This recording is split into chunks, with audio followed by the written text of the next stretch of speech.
नवरात्र एक उपासना का पर्व है। नवरात्र में जगह जगह भक्ति की बयार बह रही है, तो वहीं देवालयों में माँ की आराधना की जा रही है। तो भाई इसी बीच आज हम आपको हाथरस शहर के ऐसे प्राचीन मंदिर पर लेकर चलते हैं जहाँ पर माताजी की प्रतिमा कुएं की खुदाई के दौरान निकली थी और महामाई की 200 वर्षों से कृपा बरस रही है। अब नवरात्र में यहाँ पर हवन यज्ञ का आयोजन किया जा रहा है, तो वहीं भजन कीर्तन के साथ श्रद्धालु आस्था के संगम में डुबकी लगा रहे हैं। और आप देखिए क्या है माँ चामुंडा के दरबार में खास, और कौन कौन से हवन कुंड पर यज्ञ करने से क्या क्या फल प्राप्त होता है। शहर के रमनपुर स्थित चामुंडा माता जी के मंदिर में आज हम मौजूद हैं।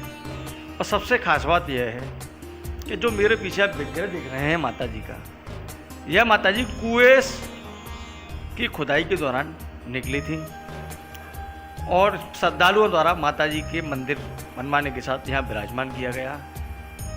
और यहाँ हर रोज दर्जनों की संख्या में श्रद्धालु माता जी के दरबार में दर्शन करने के लिए आते हैं। अब इस बारे में जानते हैं यहाँ के महंत जी से राय कि आखिर माता जी कितने वर्ष से विराजमान हैं यहाँ पर और क्या खास बात है। आपका शुभ नाम क्या है? हमारा नाम महंत श्री पातालगिरी जी महाराज नागा बाबा जूना अखाड़ा। गुरु जी, ये जो मंदिर है ये कौन सा मंदिर है? ये माया चामुंडा देवी का मंदिर है और बहुत पुराना मंदिर है। यहाँ कम से कम 200 वर्ष पुराना मंदिर है ये। यहाँ सबसे पहले बाबा संतोष गिरी जी आए थे, उनके गुरुजी रहते थे। जब तब तो गिरी लगती है, जब गिरी नहीं लगती थी अखाड़ा बाद में बना है ना, पहले स्वामी लगाते थे साधु लोग। उनके बाद में सेवागिरी, ओंकार गिरी, सम्मूगिरी, बोलागिरी जी महाराज, कम से कम 10 पीढ़ी तो यहाँ समाधि नागा बाबाओं की ले गई हैं। जूना अखाड़े की माई चामुंडा बोली जाती है। गुरु जी, जो माता जी है यहाँ पर, ये माता जी स्वयं प्रकट हुई है या विराजमान की है? नहीं, ये तो माई कुआं में जब बाबा जी यहाँ रहने लगे तो इस कुआं में निकली थी, कुआं बनवाया था पीछे। अब तो न उसमें पानी नहीं है। अब के सुनिए कि कुआं सफा किए कराए जा रहे हैं, देखो हो जाएगा। तो उसमें माई निकली। हाँ, उसके बाद में चमत्कार हुआ, फिर माई का मंदिर बना बताते। हाँ, तो इसे लेकर कोई स्वप्न वगैरह दिया गया था या मतलब खुदाई के दौरान? खुदाई के ही दौरान निकली थी। अच्छा, लगभग माता जी का मंदिर कितने वर्ष पुराना? कम से कम बताते हैं लोग 200 वर्ष पुराना मंदिर है ये। पहले माई फिर जब निकली थी तो गड्ढे में रख दी गई थी। क्या रख दी गई थी? ये मंदिर तो फिर बाद में बनवाया गया है। अब नवरात्रि की 8 है 9वीं, वैसे तो रोजाना ही फूल बंगला होते हैं, माई की रोजाना पोशाक चढ़ती हैं। 8 है 9वीं फूल बंगला भी होंगे, फिर 10वीं को माई की भोग प्रसादी भंडारा भी होगा। गुरुजी, यहाँ लगभग हर रोज कितने श्रद्धालु आते हैं? कोई पता नहीं है, आकाश वृत्ति है। ये जूना अखाड़ा है, माई चामुंडा है। बाजी दिन तो पता चली कि 500 भी आ जाए, बाजी दिन 100 भी रह जाए क्या। हाँ, सब काम आकाश वृत्ति चलता है। यहाँ गैया से गौशाला भी है 200 वर्ष पुरानी, कम से कम वो भी आकाश वृत्ति है।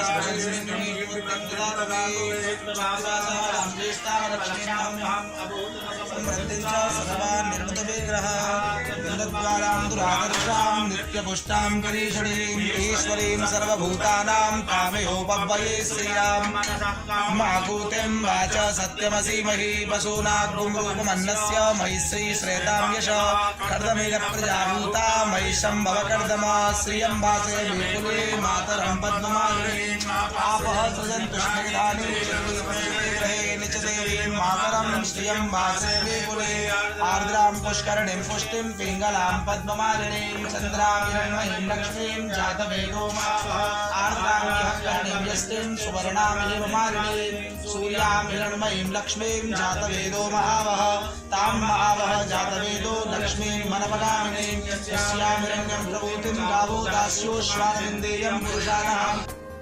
आखिर यज्ञ क्यों किया जाता है, यज्ञ से क्या फल मिलता है? मेरा नाम आचार्य पंकज शास्त्री है। यज्ञ अनुष्ठानों का जो आयोजन होता है, इससे क्या मतलब आप लाभ?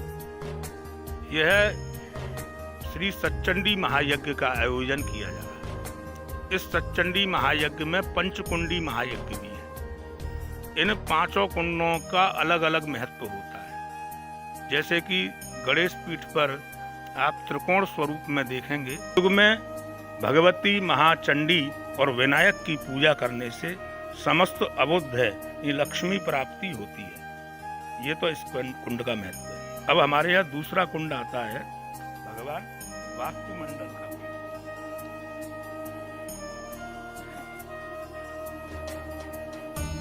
ये वास्तु कुंड है। इस पर पूजा करने से पृथ्वी की आकांक्षा जो व्यक्ति रखते हैं कि मैंने अपने जीवन में कभी पृथ्वी प्राप्त नहीं करी, एक गज जमीन नहीं मुझे मिली, तो इस पर यज्ञ करने से उसको जमीन जायदाद का लाभ प्राप्त होता है। इसके बाद आता है चतुष्षष्ठी योगिनी और क्षेत्रपाल, जहाँ की हमारा योनि कुंड बना हुआ है।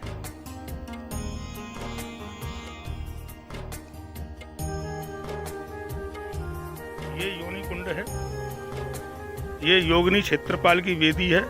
यहाँ जिनके संतान प्राप्ति में अगर कहीं बाधा आ रही है, विवाह में बाधा आ रही है, तो उसके लिए यहाँ पर यज्ञ करने से संतान प्राप्ति, विवाह का योग तुरंत तैयार हो जाता है। बहुत सारे श्रद्धालु जब से हम यज्ञ करा रहे हैं यहाँ पर आते गए हैं, उनके विवाह भी हुए हैं, बालक बच्चे भी हुए हैं, सभी मनोकामनाओं की पूर्ति यहाँ होती है। इसके बाद नवग्रह कुंड आएगा। वह ईशान कोण में नवग्रह वेदी पर है, वहाँ लेके चलते हैं। ये अर्धवृत्त चंद्राकार कुंड है।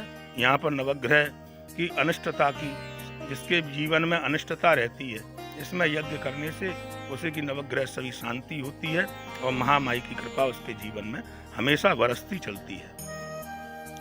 इसके बाद ये चतुरस्र कुंड है। इस पर यज्ञ करने से समस्त मनोकामनाओं की पूर्ति होती है। जैसे कि पांचों कुंडों पर सभी मनोकामना की पूर्ति होती है। ये महामाई का प्रधान कुंड है। इस पर करने से सभी लाभ प्राप्त होते हैं। गुरु जी, जो यज्ञ हो रहा है, हवन कुंड आपने बता दिए हैं, जो हवन कुंड के ऊपर ये क्या है, इसे क्या कहें? इसे बसोधारा कहते हैं। निरंतर घृत की धारा माई के लिए चलती रहती है। इसमें 24 घंटे जो 9 दिवसीय ये पंचकुंडीय सच्चंडी महायज्ञ है, इसमें 9 दिन तक ये घृत की धारा हमेशा यहाँ पर चलती रहेगी। इसे बसोधारा कहते हैं। गुडई नय की करणम, ये भगवती हर समय घृत की धारा ही पीती रहती है। जो यज्ञ हो रहा है, नगर वासियों को इस यज्ञ से क्या लाभ होगा? जैसे कि नगर में महामारी नहीं फैलना, अनेकानेक प्रकार की बीमारियां नहीं आना। ये हमारे यहाँ चामुंडा पर हम नित्य निरंतर करते रहते हैं। जैसे कि कोरोना भी आया था, तो आपने देखा होगा कोरोना का प्रभाव हाथरस में बहुत कम पड़ा था, क्योंकि उस समय भी हमारा यज्ञ चल रहा था। जिस समय कोरोना का पूरे हिंदुस्तान में सब जगह मंदिर में सभी जगह बंद कर दिया था, लेकिन हमने ब्राह्मणों को लेकर के यहाँ पर कोरोना काल में भी उस यज्ञ को करवाया। तो ये कह सकते हैं कि यज्ञ से नगर की खुशहाली रहती है। नगर की खुशहाली, नगर की क्या, राष्ट्र की भी, विश्व का कल्याण के लिए हम इस यज्ञ को करते हैं।